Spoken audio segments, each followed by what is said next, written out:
Hello everyone, আমি সমাপ্তি। আজকে যে টপিকটা নিয়ে কথা বলবো সেটা আছে ক্লাস 9-এর সেকেন্ড চ্যাপ্টারের টিস্যু। এই টিস্যু উদ্ভিদ এবং প্রাণীদের উভয় ক্ষেত্রেই আমরা দেখতে পাই। তো এই টিস্যু বা কলা কি? টিস্যু বা কলা হচ্ছে যেসব সেল অরিজিন এবং ফাংশন একই তাদেরকে বলা হয় টিস্যু। তো কি বলা হচ্ছে দেখো, যেসব কোষের উৎপত্তিগত এবং কার্যগতভাবে এক, সম বা অসম আকৃতি কোষ সমষ্টিকে বলা হয়েছে কলা। অর্থাৎ কি বললাম, যাদের অরিজিন, যেসব সেলের অরিজিন এবং ফাংশন সেম তাদেরকে বলা হয় টিস্যু বা কলা। ধরো আমরা জানি যে সেল, এই সেল যাদের অরিজিন এবং ফাংশন, অরিজিন যাদের উৎপত্তিগত এবং কার্যগতভাবে যারা এক, এইসব সেল মিলে একসাথে তৈরি করে টিস্যু।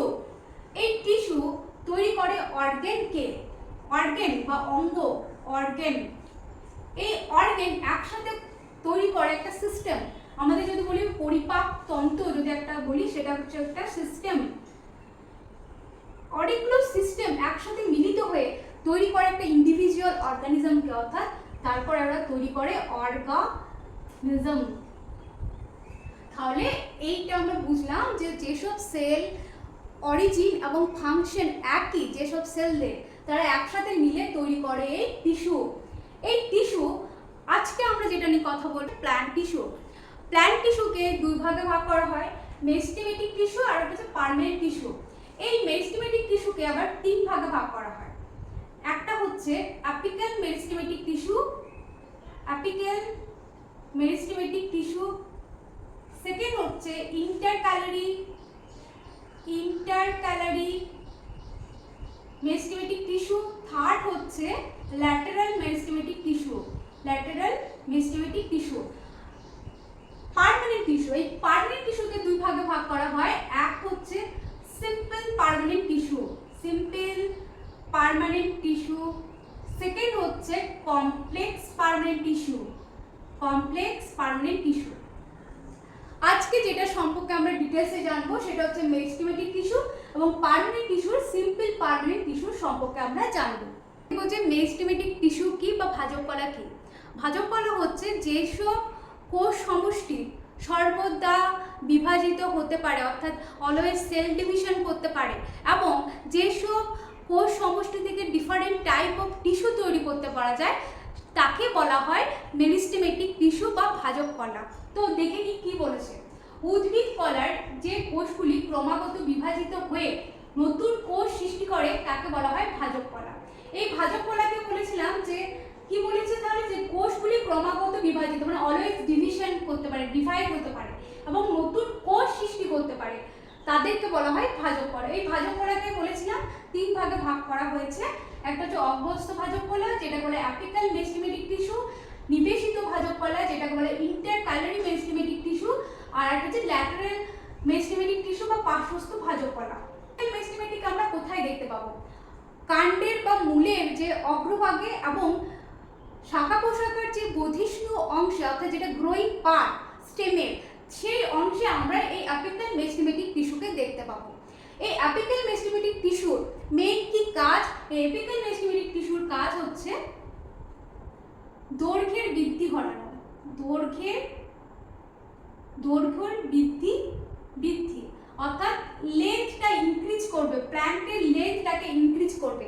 যে অ্যাপিক্যাল মেরিস্টেমেটিক আমরা মূল বা কাণ্ডের যে অগ্রভাগে দেখতে পেলাম, তাছাড়া যেসব স্টেমের যে গ্রোয়িং পার্ট রিজিয়নে আমরা এই অ্যাপিক্যাল মেরিস্টেমেটিক টিস্যুকে দেখতে পাবো। এর কাজ হচ্ছে লেন্থ বাড়ানো, অর্থাৎ দৈর্ঘ্যের বৃদ্ধি ঘটানো।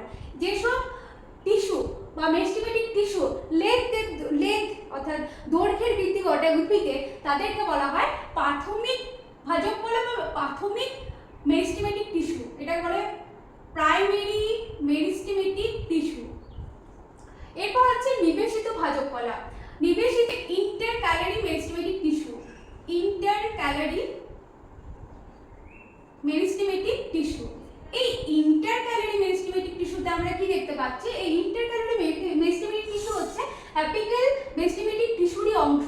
যখন অ্যাপিক্যাল মেরিস্টেমেটিক টিস্যু গ্রোথ হচ্ছে, তখন কিছু পার্ট যেগুলো থেকে আমরা পরবর্তী সময় পাতা বা কাকির মুকুল যেটা তৈরি হয় বা স্টেম তৈরি হবে সেই সব অংশে কিছুটা পরিমাণে কি দেখতে পাচ্ছি অ্যাপিক্যাল মেরিস্টেমেটিক সেল থেকে যায়। সেই সব সেলগুলো এই পরবর্তী সময় এই ইন্টারক্যালোরি মেরিস্টেমেটিক টিস্যু হয়। অর্থাৎ আমরা জানি যে নোড রিজিয়নে কিছু পরিমাণের আমরা দেখতে পাই যে মেরিস্টেমেটিক টিস্যু থাকে। সেই নোড রিজিয়ন থেকে আমরা পরবর্তী সময় কি দেখতে পাই যে কাক্ষি মুকুল তৈরি হয় বা অ্যাক্সাইল যে রিজিয়নটা দেখতে পাই অ্যাক্সাইল বার্ড তৈরি হয়। তো এই যে রিজিয়ন থেকে অ্যাক্সাইল বার্ড বা পরবর্তী সময় পাতা বা ব্রাঞ্চ সৃষ্টি হয় সেই রিজিয়নটাকে বলে নোড রিজিয়ন। আর এই যে দুটো নোড রিজিয়নের মাঝের যে অংশটা এই যে হোয়াইট কালারের যে অংশটা এই রিজিয়নটাকে বলা হয় ইন্টারনোড রিজিয়ন বা পর্ব মধ্য। তাহলে যে নোড রিজিয়ন সেটাকে পর্ব বলা হয়।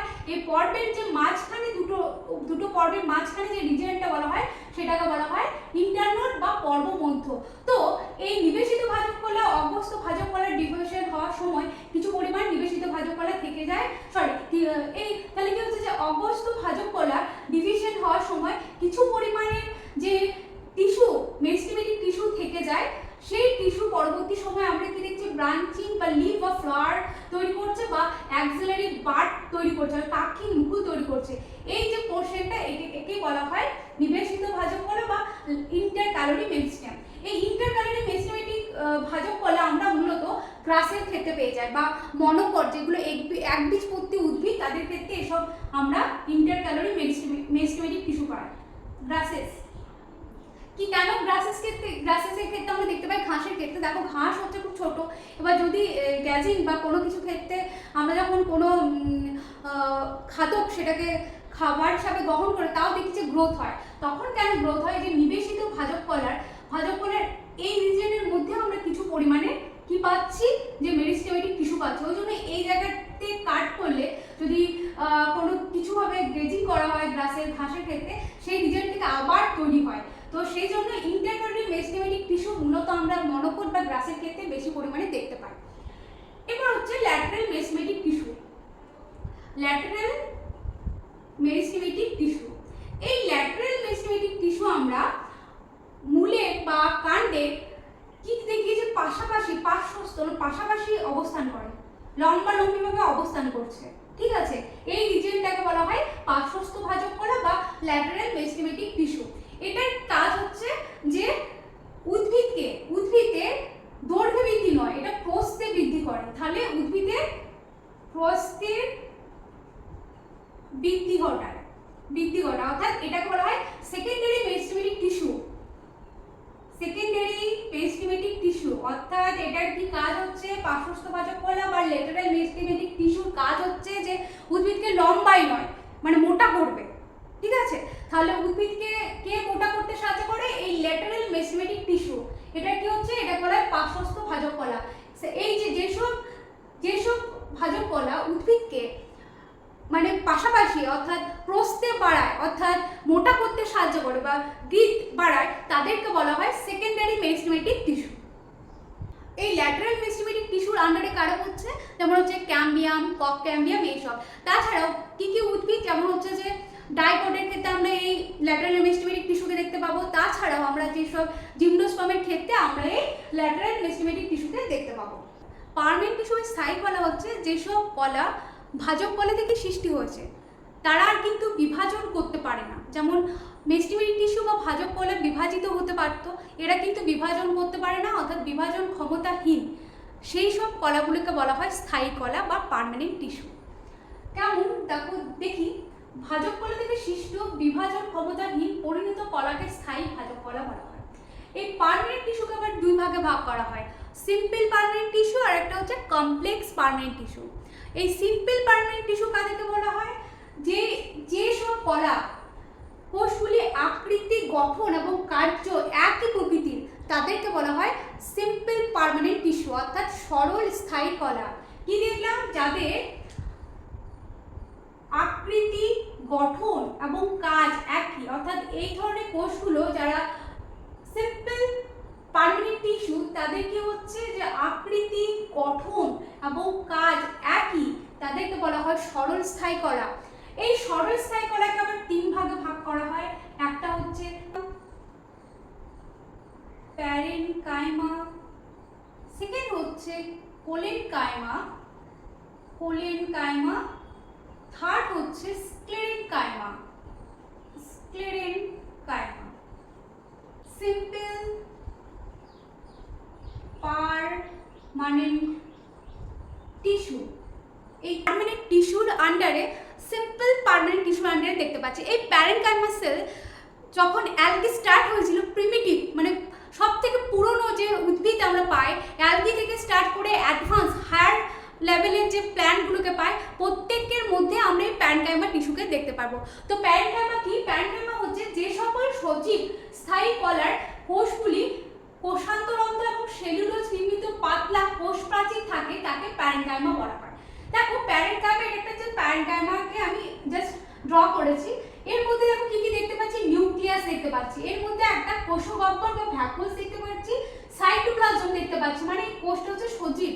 কোষান্তরন্ধ্র অর্থাৎ দুটো সেলের কোষের মাধ্যমে আমরা মাঝখানে আমরা একটা ফাঁকা স্থান দেখতে পাচ্ছি, যেটাকে কোষান্তরন্ধ্র বলা হয়েছে।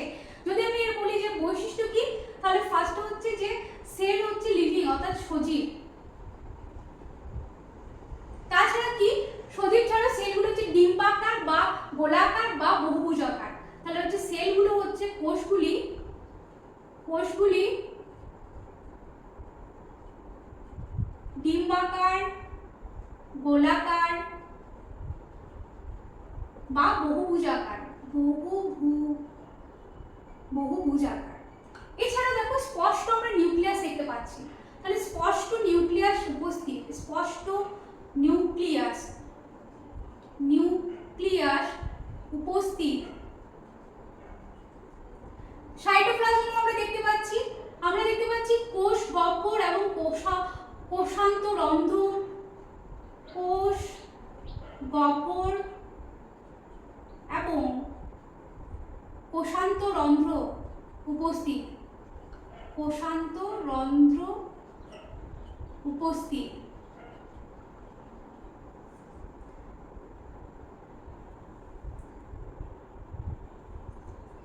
এরপর আমরা দেখতে পাচ্ছি যে এটারে কোষ প্রাচীর, কি দেখলাম, কোষ প্রাচীর পাতলা এবং সেলুলোজ নির্মিত।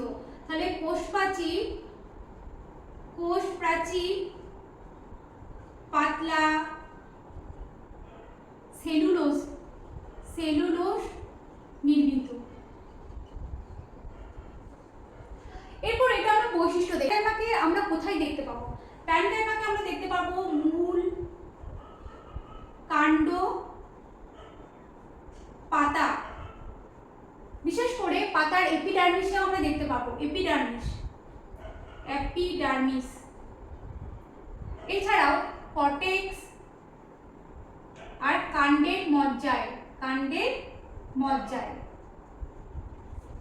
এর মধ্যে এর কি কাজ? কি কাজ হচ্ছে খাদ্য উৎপাদন করা, যেহেতু মেসোফিল সেলে পাওয়া যায়, খাদ্য উৎপাদন। আরেকটা কি হচ্ছে, খাদ্য সংবহন করা, আরেকটা হচ্ছে খাদ্য সঞ্চয় করা, এটা গেল প্যারেনকাইমা। এবার দেখো কোলেনকাইমা, অর্থাৎ কোলেনকাইমা হচ্ছে সজীব কলা, অর্থাৎ যেসব সজীব ও স্থায়ী কলাকোষের কোষ প্রাচীর লিগনিন বিহীন অসমভাবে প্রাথমিক প্রাচীর দ্বারা গঠিত, তাদেরকে কোলেনকাইমা বলছে। তাহলে কোলেনকাইমা হচ্ছে সজীব এক ধরনের কোষ, সজীব কোষ। এর মধ্যে আমরা কি দেখতে পাচ্ছি, কোষ প্রাচীর দেখতে পাচ্ছি। এই কোষ প্রাচীরটা হচ্ছে পুরু অর্থাৎ ঠিক হয়, অর্থাৎ পুরু প্রাচীর। এই প্রাচীরটা আমরা কোথায় দেখতে পাই, যে এই যে প্রাথমিক প্রাচীর আমরা দেখতে পাই, সেটা মূলত কর্নার সাইডে দেখতে পাই, সেলের কর্নার সাইডে আমরা এই কোষ প্রাচীরটাকে দেখতে পাচ্ছি। আর এই কোষগুলো কি বহুভুজাকার, দেখতে বহুভুজাকার। আর এই যে কোষ প্রাচীর পুরু যে প্রাচীর তৈরি হয়েছে, এটা কি দ্বারা নির্মিত? এটা বলেছে সেলুলোজ, হেমিসেলুলোজ এবং কাইটিন দ্বারা নির্মিত। এখানে যে আমরা কোষ প্রাচীর দেখতে পাচ্ছি, পুরু অর্থাৎ মোটা দেখতে পেয়েছি, কিন্তু সমানভাবে ডিস্ট্রিবিউটেড নেই, কোথাও অসমভাবে ডিস্ট্রিবিউটেড আছে। মেইনলি আমরা যে কর্নার সাইডে দেখতে পাচ্ছি সেলের, সেই জায়গাগুলোতে একটু থিকেনিংটা বেশি, আর একটু বেশি পুরু, অর্থাৎ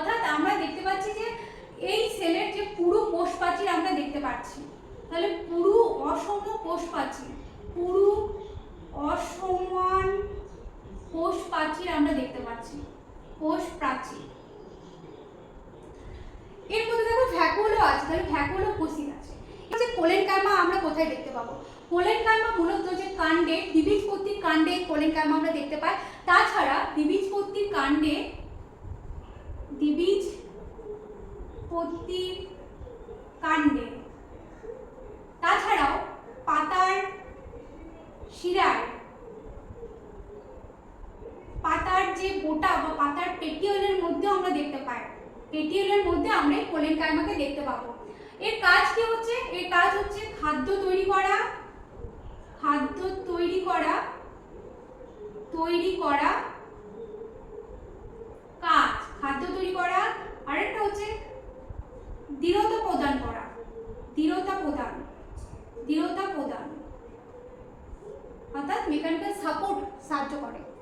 কোলেনকাইমা মৃত হয় এবং কোষান্ত রন্ধ্রবিহীন স্থায়ী কলার কোষ প্রাচীর স্থূল অর্থাৎ মোটা হয় এবং লিগনিনযুক্ত হয়। এটা একটা হচ্ছে স্ক্লেরেনকাইমা। স্ক্লেরেনকাইমা দেখো যে কোষ প্রাচীর হচ্ছে অনেকখানি স্থূল মোটা, কেন? কারণ এখানে লিগনিন ডিপোজিট হয়েছে। কূপ বা পিট দেখতে পাওয়া যায়, এটা দেখো, এখানে দেখো কূপ বা পিট দেখতে পাওয়া যায়। আর কোষকক্ষর অনেক বড়, এখানে কিন্তু কোনো প্রোটোপ্লাজম থাকে না। তাহলে কি দেখতে পাচ্ছি? অসংখ্য কূপ বা পিট দেখতে পাই। কূপ দেখা যায় কোষ প্রাচীর লিগনিন যুক্ত মোটা, কোষ প্রাচীর লিগনিন যুক্ত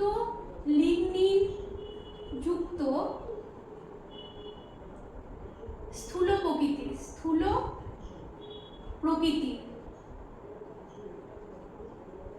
এরপর দেখো কোষ গহ্বর আমরা দেখতে পাচ্ছি। এছাড়া কি বলছে? যখন ম্যাচিওর হয়ে যায় সেল, তখন কিন্তু এখানে প্রোটোপ্লাজম থাকে না। পরিণত অবস্থায় প্রোটোপ্লাজম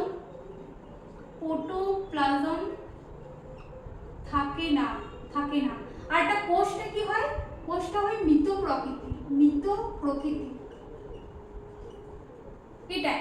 এরপর বলছে কোথায় আমরা দেখতে পাবো? এটা আমরা একবীজপত্রী উদ্ভিদের ক্ষেত্রে দেখতে পাই। কাণ্ডে, একবীজপত্রী উদ্ভিদের কাণ্ডে অবস্থান হচ্ছে একবীজপত্রী কাণ্ডে দেখতে পাই। এই বীজপত্রী কাণ্ডে দেখতে পাওয়া যায়। তাছাড়া আমরা বিভিন্ন রকম ফল, আপেল, পেয়ারা, নাশপাতির মধ্যে আমরা এই স্ক্লেরেনকাইমাকে দেখতে পাই। আপেল, পেয়ারা, নাশপাতির মধ্যে আমরা স্ক্লেরেনকাইমাকে দেখতে পাওয়া যায়।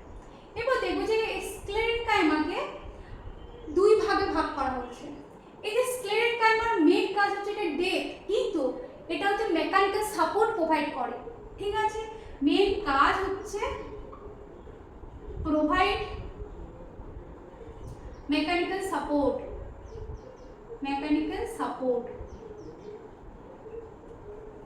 এই স্ক্লেরেনকাইমাকে দুই ভাগে ভাগ করা হয়। একটা হচ্ছে ফাইবারস, একটা হচ্ছে স্কেলেরাইড।